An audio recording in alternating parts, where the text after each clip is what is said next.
Today, the White House officially confirmed that American President Donald Trump is indeed planning to visit Beijing as early as September for a meeting with Xi Jinping and Vladimir Putin. The day before, this information was published by Chinese media, and we discussed it on this YouTube channel. And according to their information, Chinese leader Xi Jinping wants to organize a trilateral meeting with United States President Donald Trump and Russian President Vladimir Putin. Xi Jinping invited Trump to a military parade in China in early September, dedicated to the end of World War II. And it's important that this parade will take place exactly the day after the 50-day deadline that Trump gave Putin to end the war against Ukraine. Putin, by the way, has already accepted Xi Jinping's invitation, and the Kremlin has stated that they hope for a meeting between Putin, Trump, and Xi to discuss the issue of Russia's war against Ukraine. And now experts fear that Trump was well aware of the invitation to Beijing even before he gave Putin 50 days, and in Beijing. Putin will try to get concessions from Donald Trump regarding this war. And now the White House suddenly officially confirms this information. My name is Alexei Pichi. Let's discuss this topic together, but before we start, I ask you to subscribe to this channel, like the video, leave any comment, and be sure to subscribe to my Telegram channel. The link to it is in the description of this video. If you want to support the work of this channel, you can do so financially with any donation on any platform that suits you. All the links and payment details are in the description of this video or by the QR code on your screens. So, United States President Donald Trump has stated that he plans to visit China in the near future. He confirmed that Xi Jinping has already officially invited him to Beijing. And the American leader made this statement during a meeting with his Philippine counterpart, Ferdinand Marcos Jr., at the White House. And when asked whether he would meet with the Russian dictator Vladimir Putin in China, the United States president replied that it is quite possible. Nevertheless, he did not directly confirm this information. And then a quote from Donald Trump: "We have many possible meetings planned. I was invited to China, and we will most likely go there. It's not very soon, but it's not too far off either. Many leaders have sent invitations, and we will make the appropriate decision in the near future." Let me remind you that earlier, the press secretary of the head of the Russian Federation, Dmitry Peskov, stated that he does not rule out the possibility that as early as September, a meeting between United States President Donald Trump and the Russian dictator Vladimir Putin could take place in Beijing. He confirmed that the head of the Kremlin will visit China to participate in events marking the 80th anniversary of the end of World War II. And now we find ourselves in a situation where Trump has confirmed the very same insider information that we talked about with you earlier on this YouTube channel. And according to the information, Chinese leader Xi Jinping wants to organize a trilateral meeting with United States President Donald Trump and Russian President Vladimir Putin to discuss global issues.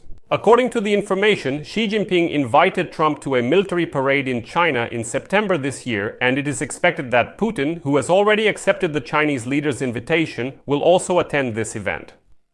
The publication notes that analysts, as well as some Chinese citizens, have called on Xi Jinping to take advantage of the opportunity and hold a trilateral summit with Trump and Putin. And here I will quote Jin Zhenzhong, a Chinese nationalist commentator who is very close to the Communist Party and essentially voices the position of the Communist Party. Quote, "Why not time Trump's visit to coincide with the parade on September 3rd? If President Trump visits China and attends the parade on September 3rd, it will send a powerful positive signal to the world. The image of Chinese, Russian, and American leaders standing together could become a powerful message of peace and stability." And he adds that Trump and Xi Jinping have previously exchanged invitations to visit each other's countries, but specific dates have not been set. The publication suggests that holding the summit as part of military events would be a convenient reason for such a meeting. It is also reported that Xi Jinping sees this celebration as an opportunity to emphasize solidarity with former military allies, especially with Russia. Taiwanese analyst Wei T-sun noted that this event could also divert attention from domestic political issues, including the slowdown of economic growth in China. Let me also remind you that in early June, Trump and Chinese leader Xi Jinping had a phone conversation, and according to media reports, the call took place at the request of the White House. However, the details of that conversation have not been disclosed so far. And it's important to understand that on September 3rd, the period will begin when the 50 days given by Trump to end Russia's war against Ukraine will come to an end. And in Washington, they're already saying that after 50 days, it turns out that Putin doesn't have to end the war, but rather start a peace process with Ukraine. And it seems that Donald Trump's deadlines might be moved again for a reason. In other words, the rhetoric in Washington is now as follows. During these 50 days, Putin must start a dialogue about peace. And why am I saying that Trump's deadlines might be moved? Let me explain. The thing is, Chinese media are already reporting that after September, United States President Donald Trump may meet again with Chinese leader Xi Jinping on the sidelines of the Asia-Pacific Economic Cooperation Summit, which will take place from October 30 to November 1 in South Korea. And now sources believe that Asia-Pacific Economic Cooperation is the best opportunity for a personal meeting between the leaders this year. South Korean media report that Xi Jinping plans to attend the summit, but Trump's participation is allegedly unconfirmed. The last summit between the two countries took place back on July 11th.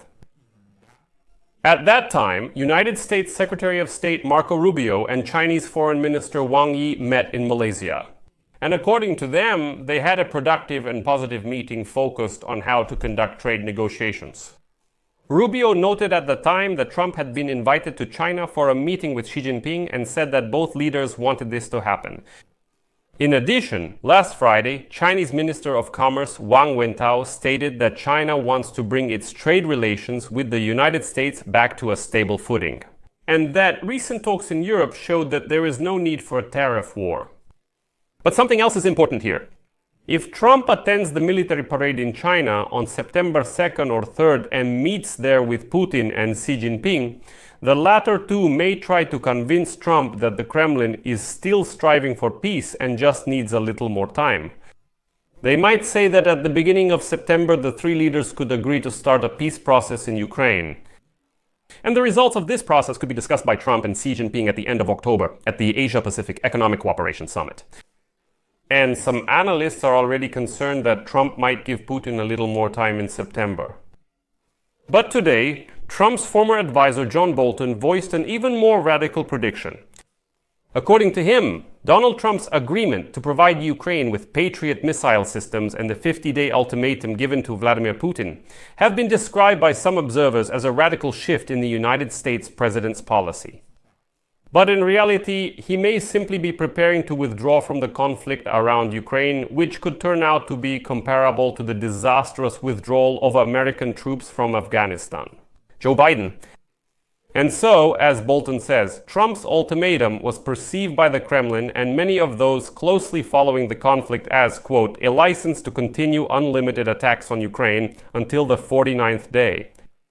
But after the 50-day period expires, according to Bolton, Trump will be able to find reasons to do nothing against Russia. And as they say, wash his hands of it. Here's a quote from Bolton. Trump knows that he hasn't even come close to fulfilling his campaign promise to achieve a ceasefire within 24 hours. And he's not interested in drawing any more attention to this failure. For now, Trump has bought himself some time and given hope to his allies. He satisfied the calls of the embattled defenders of Ukraine to provide immediate assistance in defense, but at the same time avoided taking on any long-term commitments. And he showed toughness by announcing a 50-day deadline, but at the same time, he only vaguely described the consequences if Putin remains unyielding and warned Ukraine that it should also take the ceasefire seriously. All of this is a built-in safety valve, an escape route that Trump has prepared for himself. Trump's upcoming visit to Beijing with Putin also present is concerning despite hopes for a change in the situation. I'll leave it at that. Share your opinions and conclusions in the comments below this episode. Subscribe to the channel, hit the bell, and don't forget to like. That's all for now. Take care. Goodbye, everyone.